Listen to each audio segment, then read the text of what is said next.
there any particular things like either food safety or particular scandal that really prompt your decision? Well, the scandals you know about in the last decade, Chinese consumers are more and more concerned about the food they eat, from gut oil to the pigs that are dead or decomposed, fake, maybe even mad cow, and then dairy products, all kinds of issues. Mm-hmm. China today imports about 15% of its grain needs, mainly in the sector, in the soybean space.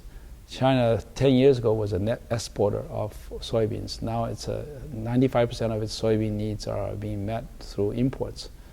If you open the sectors of corn and rice, it'll go in the same way because Chinese corn and Chinese rice are double the international price. The yield is half. So with that kind of dynamic, Chinese agriculture is not sustainable. And you look at the land side, 1.8 billion mu of land is available for agriculture use, but a lot of it is not productive, and the yield is very low. And on top of that, around major cities and places like Jiangsu, Zhejiang, Shandong, too much industrial development has caused widespread pollution. So heavy metal gets discharged, a lot of sewage gets discharged into the water, into the soil, and it sits there. So that affects the food that we eat. On top of that, there is also a depletion of natural resources. China hasn't had enough rainfall in much of central China. And as a result, a lot of the agriculture irrigation water is drawn from groundwater. As you know, groundwater is not replaceable.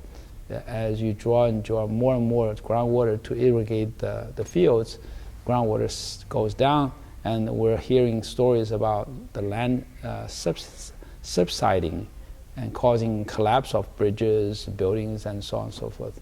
So that's a huge issue. When the groundwater is depleted, no more agriculture, because it's not like power. You can actually use diesel, you can use nuclear. So a lot of these factors combined make national food security and food safety a huge issue for the Chinese consumer. And at the same time, you look at the way agriculture is being practiced, it's still stuck in the Middle Ages. Small family plots, individual farmers owning something like 10 mu per family. Their income is probably 3,000 RMB per year. So it's a very bleak picture. And if you analyze the issues, they all point to one root cause, which is lack of scale.